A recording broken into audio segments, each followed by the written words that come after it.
Hello, welcome to our social studies lesson for the week.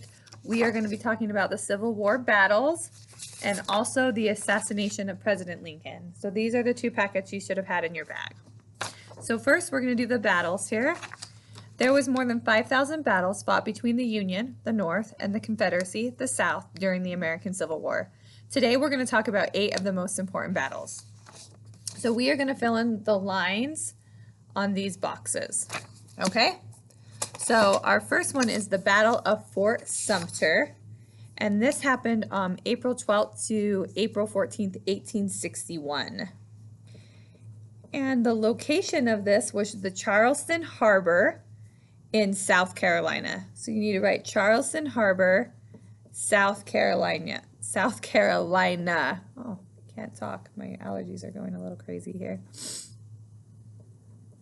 All right, our next one, or let's finish going through this one.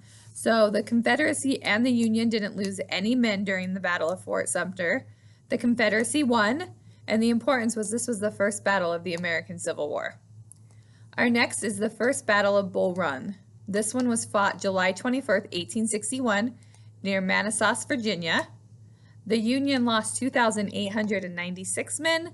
The Confederacy lost 1,982 men. The winner of this was the Confederacy. So make sure you write Confederacy on that line. The importance is that the North realized that war with the South would be difficult and not a quick win. Our next battle is the Battle of Antietam, and it was September 17th, 1862, near Sharpsburg, Maryland. They want you to write how many people died from the Union and how many died from the Confederacy. The Union lost 12,401, and the Confederacy lost 10,316. So fill those in on those lines. The winner was the Union, and it was a strategic victory. And the importance is this was the first Civil War battle fought in Union soil, or on Union soil, and September 17th, 1862 is the single bloodiest day in U.S. military history, which means it was the most men died on that day, in like one single day. All right, Battle of Chancellorsville was April 30th to May 6, 1863, and this was near Chancellorsville, Virginia. The Union lost 17,304 men, and the Confederacy lost 13,460. The winner was the Confederacy. The importance of this battle is that this was General Lee's greatest victory, and Stonewall Jackson was injured and later died. All right, let's go ahead and turn our page to the Siege of Vicksburg. So this one says the date was May 18th to July 4th, 1863, and the location is missing, and it was in Vicksburg, Mississippi. The Union lost 4,910 men. The Confederacy lost 32,363. The winner was obviously the Union. The importance was that the Union took control of the Mississippi River from the Confederacy. The Confederacy was split in half. Okay, and then the next is the Battle of Gettysburg. This one was July 1st to July 3rd, 1863 in Gettysburg, Pennsylvania. The Union lost 23,049 men, and the Confederacy lost 28,063 men. The winner was the Union, and the importance of this battle was that it was a turning point for the Union. It had the most casualties of any battle, and it led to the Gettysburg Address. And then our next one is the Battle of Atlanta, and the date for this one, July 22nd, 1864. Again, that's July 22nd, 1864. And this happened in Atlanta, Georgia. The Union lost 3,722 men, and the Confederacy lost 5,500. The winner was the Union, and the importance is the Union victory changed public opinion about Abraham Lincoln and helped him get reelected as president. And our last one is the Battle of Appomattox Courthouse. And you need to fill in the date on this one as well, and it's April 9th, 1865. Again, that's April 9th, 1865. And this happened at the Appomattox County in Virginia. The Union lost 152 men, and the Confederacy lost 500. The winner was the Union, And the importance is that Confederate General Lee surrendered to Union General Grant. This was one of the final battles of the war.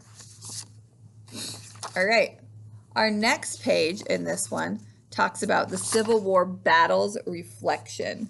And here we're just going to talk about some of the difference of the battles. So our first one wants us to compare. So what's similar between the Battle of Gettysburg and the Battle of Antietam?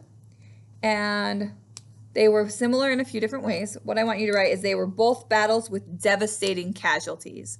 So both these battles, we lost a lot of men. And they were both victories for the Union. So both sides lost a lot of men. Both battles the Union won. Number 2 is to contrast, which is what's different about the Battle of Chancellorsville with the Battle of Appomattox Courthouse.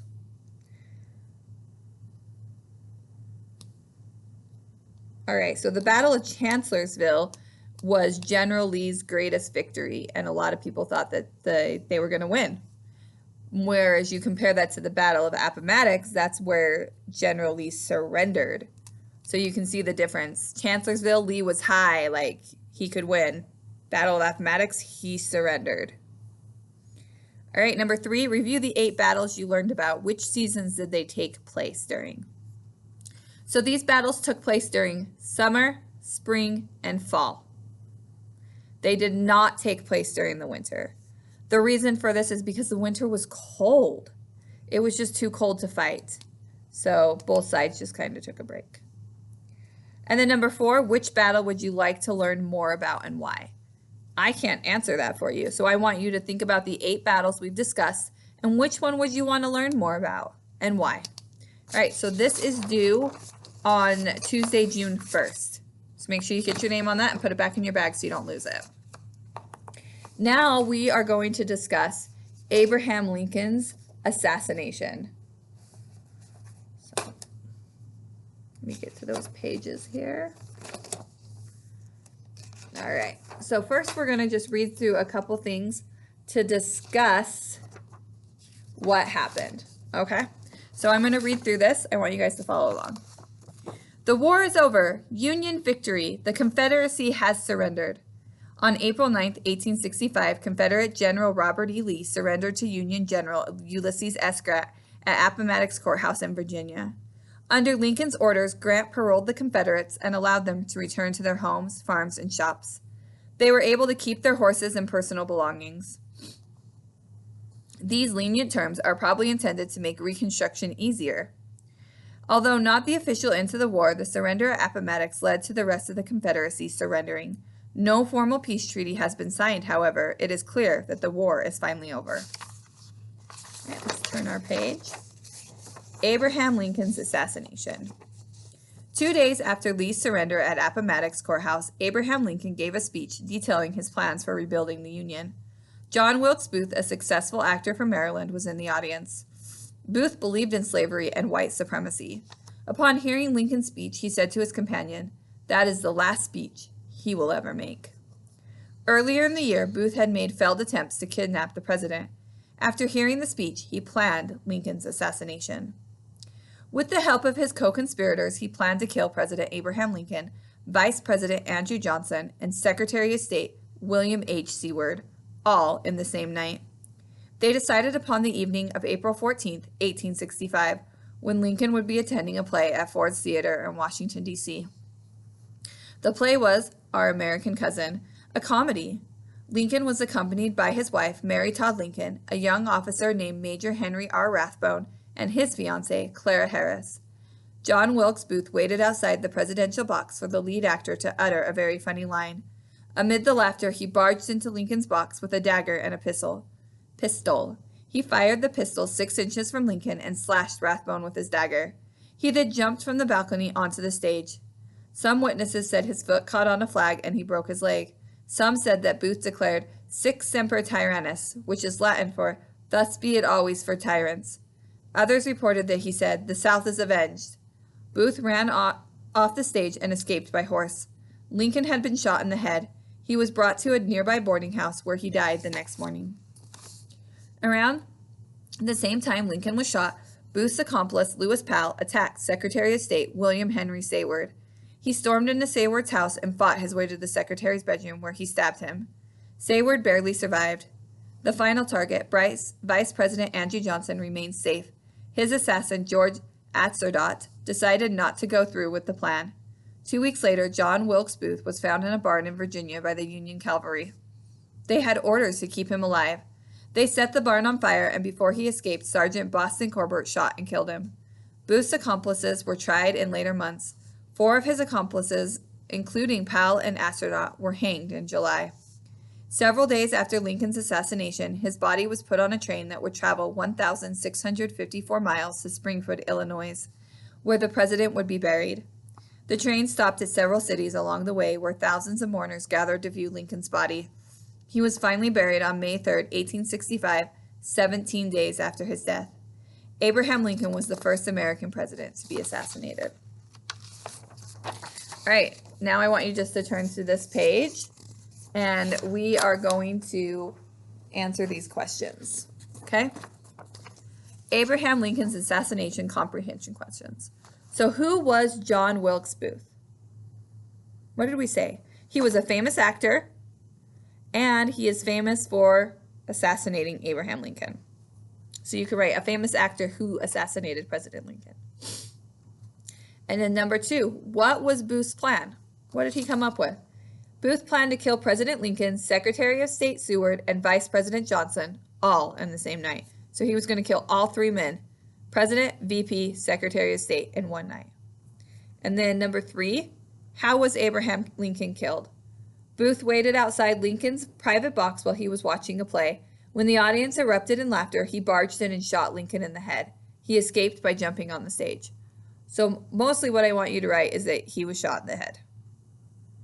What happened to Seward and Johnson? So that was the VP and the Secretary of State. So Seward was stabbed by Powell and barely survived. And then Johnson was unharmed because his guy chickened out, right? He didn't go through the plan. And then number 5, why do you think the Lincoln family decided to have a funeral train? What do you guys think? Why did they decide to stop at all those places and let people visit with the president? They knew that the country would be devastated and wanted to allow many people to view Lincoln's body and mourn him. And then number 6, why is Lincoln's assassination important today? First, he was the first president to be assassinated, so that was a major thing. And sadly, it set a precedent for 3 more presidential elections or assassinations. So because one president was assassinated, it gave ideas to people to try it again. So 3 more presidential assassinations happened. And then we're not going to answer question 7. Okay, put your name on this. This is also due back on June 1st. All right, let me know if you guys have any questions.